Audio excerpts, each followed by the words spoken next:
Hiya, I'm just going to show you how you can read from a CSV file, so a comma separated values file like I've got here in front of me, into parallel arrays in a Python program. So here I've got a short CSV file. It's basically got a record on each row of the file, each line of the file, and each record has 3 fields in it. So before we've done CSV data where it's just a load of, for example, temperatures. So each piece of data is the same thing. Each piece of data might be a different thing. So we've got a forename, a surname, a sport. Forename, surname, sport. So it's like 3 fields. So one way we can organize that is to store it in parallel arrays. So I'm going to show you a way that works. Whoops, I can't spell parallel, can I? No, is that right? Looks weird. I'm going to show you this way that works, and then you can just adapt it anytime you need to. And don't worry, you're not going to have to do this in an exam, but you will potentially have to do it in the coursework. But then you can just copy and paste and adapt some code. So I'm going to set up a little procedure. We'll call it read. Let's call it read CSV into parallel arrays. Short and snappy. I'm being sarcastic, of course. Here is all I'm going to use for this. So I'm going to do mine so it takes in the file path / file name. We could set that in the actual procedure here. It's up to you, really. Okay. So first thing I'm going to do is initialize in here some local arrays. So this one, I'm going to have 3 parallel arrays. And we're going to do forename, surname, and sport. Okay, so local arrays. So these, remember, a parallel array is not, it's not anything different from a normal array. It's just to do with how we treat the arrays. We work with them in parallel. Right, what have we got? Forename.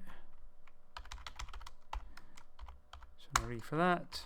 Surname. And sport. You might feel free to give them like plural there. I don't know. Sometimes I do, sometimes I don't. I'm terribly inconsistent. And then we just do our usual file handling stuff. So we're going to always open the file first. Open it for writing.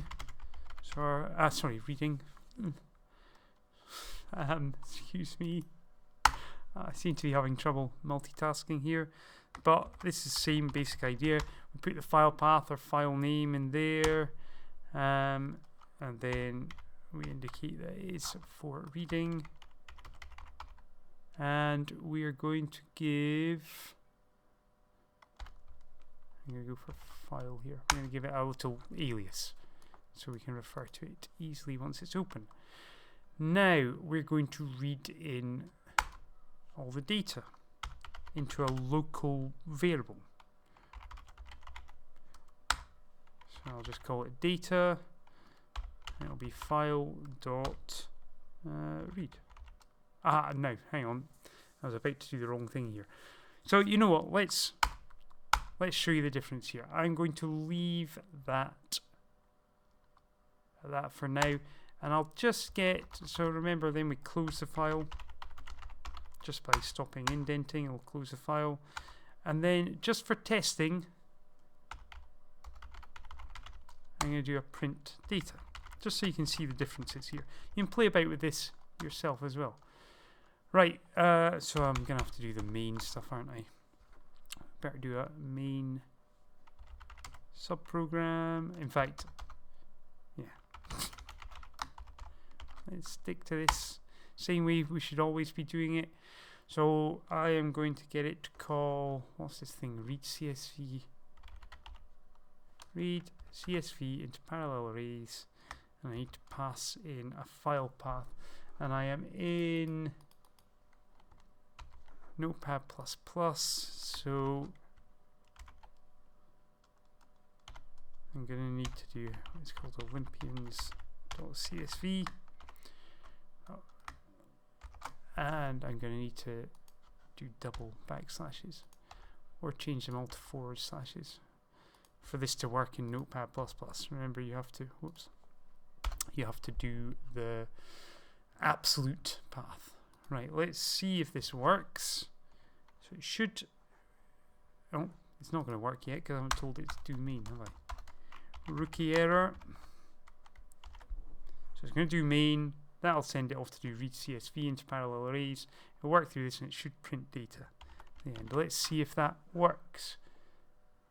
No, well done me. I'm getting an error. You know what? Is it like that? Oh! No, I'm just an idiot. That's supposed to have brackets here. Okay. Right. So, over here, we can see that's what gets printed. That's the data it's read in. Now, what I'm going to do is change that for the purpose of reading into a parallel array. We're not going to use read. What read does is just takes the whole lot of the contents. We are going to use read lines. That takes it a line at a time. Okay? So for this method, we must use read lines rather than read. And now, you hopefully will be able to see the difference when I run this. Well, it's a very clear difference. You can see what that actually does is it reads in a line at a time and it stores them, adds them all to this data thing. But it stores each one as a separate item of data, each line as a separate item of data. You can see it's even including the new line. So we get a little string there. That's index 0 in data. And this string here is index 1 in data. And this is index 2, and so on. Okay. So, excuse me. Let's build this up a bit. What we're going to do now is loop through each thing in the array there. Okay? So let's go. Loop through each. You know what? Let's call it record. I mean, each record in the data. In fact, really, we're looping through the data array. You could word it like that if you want, or looping through, traversing that array of indices. However you want to word it, however you want to understand it. Okay, loop through each line of data, and we'll just call it. We could use the word line if you like. Okay, so each line in the data, we can do for I in data if you prefer, if that's simpler. Okay, I'll go through for, I often refer to them as records, totally up to you. We're going to do a little thing here where we just make sure there are no extra spaces at the start and the end. So this isn't vital, but this is very useful. Sometimes saves a few problems. At the start and end. Maybe I'll remember later to demonstrate why that is potentially a problem if you don't do this. So do this. So it's going through that array of data. Let's just pop this up here. This is just testing, remember, so you can see what's going on. So let's run that. Of course, ruined it because I haven't done anything in here. It's going to go through the first index in that array where we've read in each line, so the first line of the data, and we're just going to get rid of any spaces. So if we do record equals record dot strip, that gets rid of spaces at the start and end. And then we're going to use split, which we've done before, to split it based on commas, because it's a CSV file, so the fields are separated by commas, and the records are separated by new lines, carriage returns. We're going to split this record into separate fields. So there, we're just going to use the comma delimiter. So I will call this fields. That will do. Makes sense. So it's going to be record record.split. I hope. And then we see what delimiter we're using. So that should then end up with, so it'll take the record that we're on, which is an index in that array of data, and it's going to go through it using commas as a delimiter, and it's going to create a little array called fields. Okay, I wonder if I can, again, just for testing purposes, let's just see. So this first line here was what is stored in data, and then it's printing an array called fields each time through the loop. So you can see now, before we had one string that was Nicola, Adams, boxing. Now we've got an array with those 3 strings in it. Another array with those 3 strings. That's what it's printing each time. Okay. Next, we are going to append each thing from this array called fields onto the relevant array. Okay, so append, we'll say the first field onto the first array. So it was forName.append, and then we just need to do fields, and fields at index 0. Okay, and then we're going to do the same for the second field in the second array, and the third field in the third array. So append second field onto second array.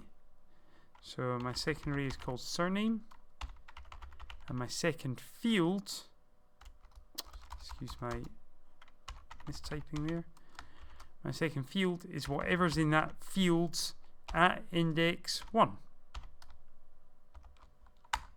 And then finally I've got a third one. Append third field onto third array. I think it was called sport. I hope it was sport.append. And then it's fields, and it's index 2 is the third thing in that array.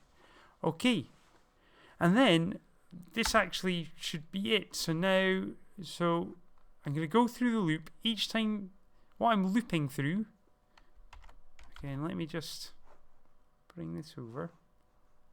So what I'm looping through when I do for record in data is I'm looping through this whole array here. This is the data array that I've printed. Okay, so the first time record will equal this, Nicola, Adams, boxing, \n. Second time will equal this. What I'm doing each time, so the first time I go through it, get rid of any additional spaces that might be the start and the end because they can cause problems. And then I am splitting it up based on comma and storing that in a new array called fields. So fields will have Nicola as the first item, then Adams, then boxing. And then I'm taking whatever's in fields, the first item, which is Nicola, and I'm appending it onto the forName array. And then whatever's in fields, the second item, which is Adams, appending it on. And then I go back round onto the next record, and I append those onto the arrays, and so on. So all I need to do now really is return these arrays. Let's get rid of that testing for now. So make sure you're not in the loop anymore. And notice I could have done this whole thing. If this whole 4-bit was indented, I could have done it while I had the file open, but it's always good practice to close the file once you don't need it. So make sure you stop the indentation there. And now let's return them. So we're going to do return, and then I'll just do forename, comma, surname, comma, sport. That should be it. Now down here, when we call it, because it's returning 3 things, we better store those 3 things in some local arrays here in the main. Now, I'll just make them the exact same things, but remember they don't actually have to correspond in any way. They have to be in the same order. So now what I'm doing here in main is I'm calling that procedure, passing in the path I want to read from, and then it works its way through the procedure, and at the end it should have 3 arrays, and it will return them, and I am assigning them to these 3. Okay, I don't need to initialize these or anything. The array's been returned, so the first thing that gets returned is an array, so the first thing it's getting assigned to will be made an array. Okay, and if you want to check it, let's just print them all here. Print forename. Just a little bit of testing. Okay, let's run that. And there are my 3 parallel arrays. So if I look at index 2, 0, 1, 2, we've got Bryony, 0, 1, 2, page, 0, 1, 2, trampolining. Okay, that's it. So you basically want to adapt this procedure here as appropriate. So you would change the arrays you declare. You would change the array names here to match up with what you're doing. If you were only doing 2 arrays, then you'd get rid of this line. If you're doing 4 arrays, then you'd have another line like this. It'll be the 4th array dot append fields 3. That's it. And then obviously you return some different array names. They're the only changes you have to make every time. So if you have to do parallel arrays in your coursework, that's how you do. And now you've got your parallel arrays, you can work with them in parallel and do all your standard algorithms using parallel arrays. Okay, hope that helps a bit. See you later.